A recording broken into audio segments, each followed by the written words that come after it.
Welcome back to Alpha Recap. We closed the market and we've got a lot to unpack from a day that was really defined by an oil shock and some clear transition CapEx winners.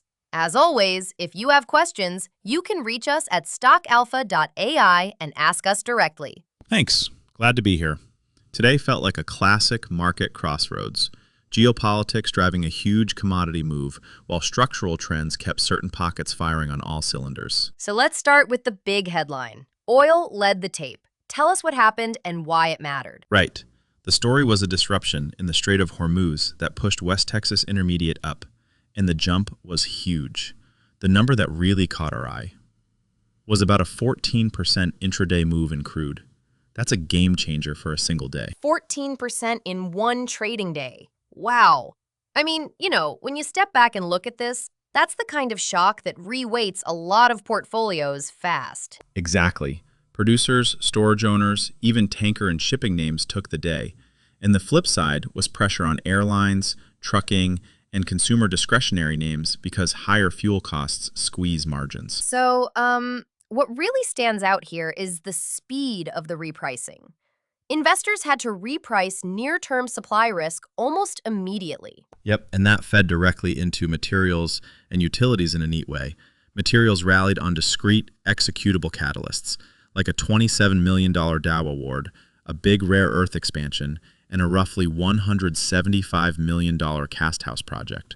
Those are real, funded moves. Right. And the other thing is utilities also outperformed today, correct? They did. Big solar project awards, a battery launch from BYD, and hyperscalers offering to pay for grid upgrades pushed parts of the utility complex higher. It wasn't the old defensive utility trade, it was the growth utility trade tied to electrification and storage. Small detail but important. The market closed with those sectors outperforming overall, so energy, materials, and certain utilities were the winners on the day. Let's pivot to the losers. Crypto got hit after a substantial relief rally, right? Yeah, Bitcoin had rallied to about $74,000 as a relief move, but then exchange liquidity and lender pressure combined with advancing stablecoin rules knocked some air out. Bitcoin pulled back, and that cooled crypto risk appetite broadly. Honestly, I was a bit surprised by this one. I mean, it was almost inevitable. Crypto rallies at those levels are fragile if regulatory or lending cracks appear. When crypto retraces, it often pulls flows out of high beta tech too, which is why we saw a pretty bifurcated market.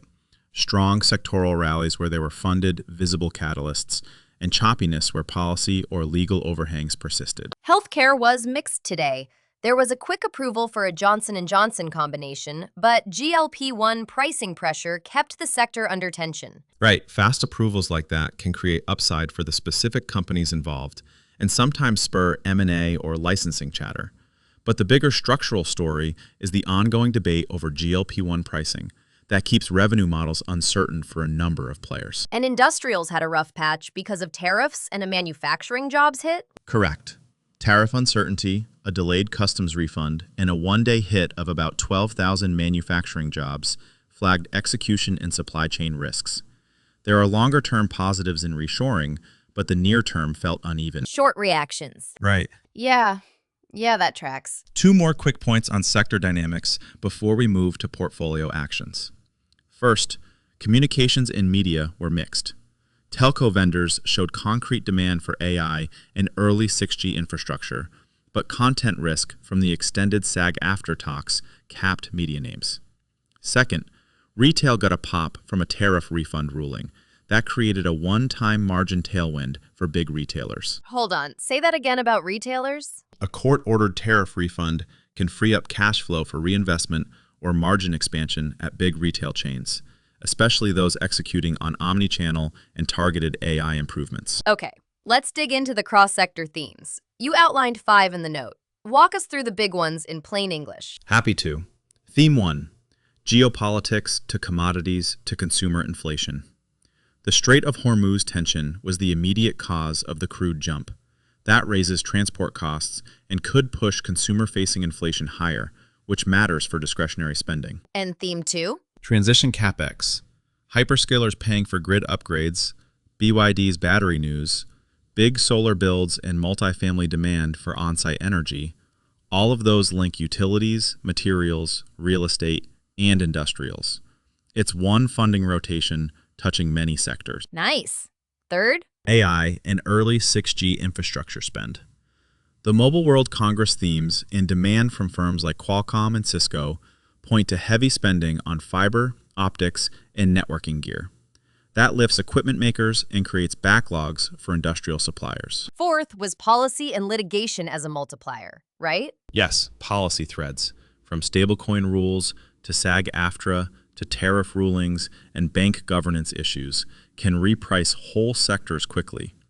These are non-market risks, and they're asymmetric. And finally, liquidity and risk-on, risk-off correlations with crypto. Exactly. When crypto jolts, high beta tech often follows.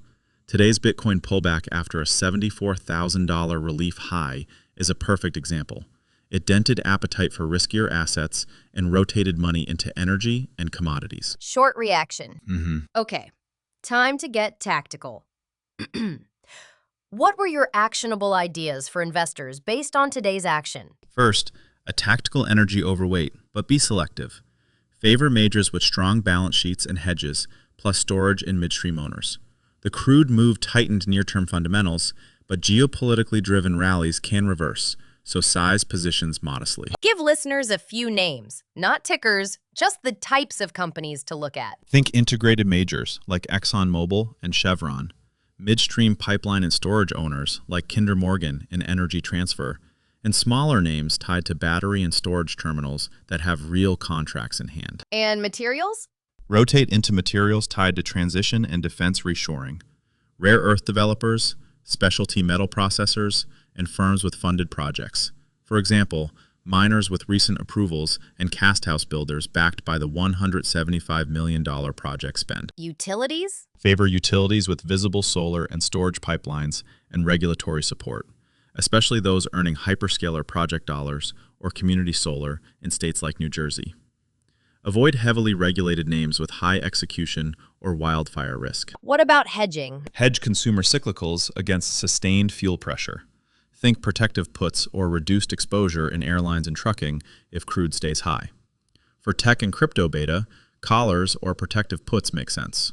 Reduce leverage ahead of major regulatory texts on stablecoins and bank litigation timelines. How big of a hedge would you recommend? A reasonable rule of thumb in this environment is to keep about 3 to 8% in hedges if your portfolio is heavy on high beta tech and crypto exposure. Good rule. Now, quick hits on names and signals to watch tomorrow. Energy. Watch the majors and storage plays. Materials. Track miners with approvals and rare earth commissioning. Utilities. Names with large solar builds and BYD supply chain links. Tech and communications. Look for order flow from Mobile World Congress and carrier CapEx updates tied to Qualcomm and Cisco partnerships.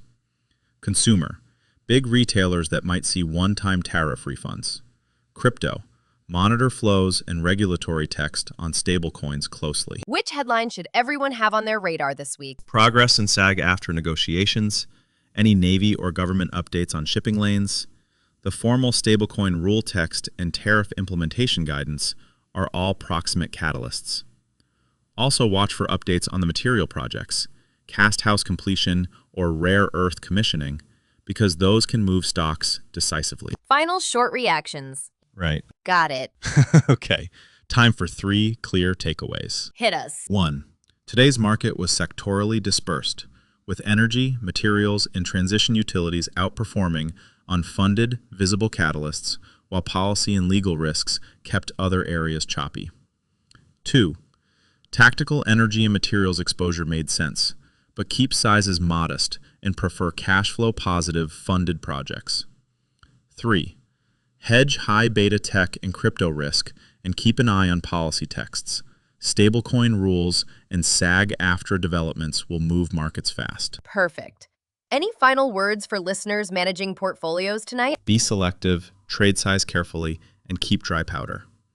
Today produced rapid re-ratings and will create entry points for patient capital, but only if you're disciplined about sizing and hedging. Great advice. If you have questions about anything we covered today, head to stockalpha.ai, where you can ask us directly and we'll answer live. For more market analysis and insights, visit stockalpha.ai. Thanks for listening to Alpha Recap. Markets closed with clear winners and clear risks. So trade smart, and we'll see you next episode.